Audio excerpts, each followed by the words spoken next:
Remember, every communist regime throughout history has tried to stamp out the churches, just like every fascist regime has tried to co-opt them and control them. And in America, the radical left is trying to do both at the same time. There's never been anything like this. It's really dangerous, okay? It's really a bad thing. And you're going to leave this room, and some will say, oh, I think it's an over-exaggeration, and some will say it's actually maybe not even up to what it should be as a statement. It's very dangerous out there. They're doing bad things. They want to tear down crosses where they can and cover them up with social justice flags. Ladies and gentlemen, with your help and God's grace, the great revival of America begins on November 5th, 2024. You'll be able to do it because you're the people we want to hear from, the pastors and the ministers and the rabbis. The people in this room are the people we want to hear from, and they have to have a political voice. You know, if you think about it, you have men, you have women, and you have religion. If you look at it, you have more than the men, you have more than the women. You have such power, but you weren't allowed to use that power, and you're now allowed to use it. I get in there, you're going to be using that power at a level that you've never used it before. It's going to bring back the churchgoer. I mean, you have to see. I don't like the charts when I see charts where they're going in the wrong direction. We don't like that. We're going to bring it back, and I really believe it's the biggest thing missing from this country. It's the biggest thing missing. We have to bring back our religion. We have to bring back Christianity in this country.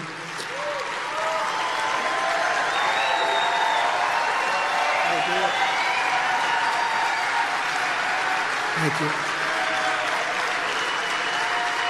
Thank you very much. And I make you a simple promise. In my first term, I fought for Christians harder than any president has ever done before. You know that. You know that. And I will fight even harder for Christians with 4 more years in the White House. We did things that the likes of which nobody has ever done for Christians in this country, and I'm very proud of that and honored by it. Evangelists like the late, great Pat Robertson, who was a great gentleman, got to know him very well. Great evangelist. And, of course, Billy Graham. How good was Billy Graham, right? I remember my father took me to Yankee Stadium, and Billy Graham was preaching, and it was amazing. I was very young. My father loved Billy Graham. And that place was packed, bigger than any World Series game, bigger than anything anybody's ever seen, and it was packed. And we would love to bring it back to those days, Jack, right? We'd love to bring it back to those days. Amazing. Our country would greatly benefit by it.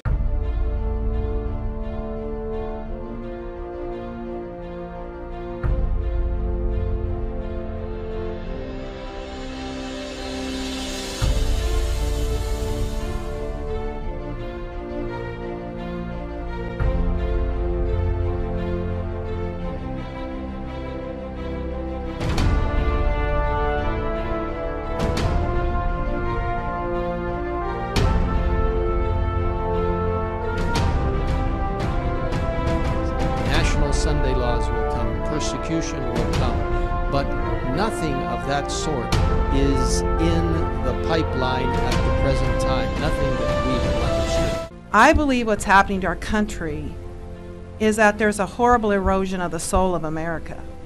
Yes, there is a horrible erosion of the disregard for the sanctity of life and the violence that we have on our streets, and it is not back to the weapons. I mean, we heard the story of the man stabbing his mother. You want to do violence, you'll use a clock in a courtroom, or you can use knives, or you can use whatever. It's the soul that is corrupt. And how we get back to a moral rebirth in this country, I don't know, since we are slowly eroding religion at every opportunity that we have. Probably we should be debating a bill requiring every American to attend a church of their choice on Sunday to see if we can get back to having a moral rebirth. So those are the words that are in the Century Code that we would be repealing if we adopted this law. And as many of you are aware, we've had a long history with Sunday closing in North Dakota. We had at the time even before we were a state, there were laws that were required that were called Sabbath-breaking laws. And these were revised and adopted into our North Dakota Revised Code in 1895.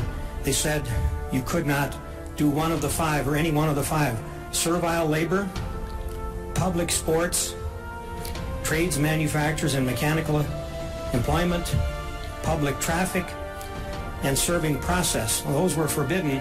They were called Sabbath-breaking laws, and there was penalties there for fines, including up to 24 hours in jail. We have been looking for many years for a Sunday law to be enacted in our land, and now that the movement is right upon us, we ask, will our people do their duty in the matter?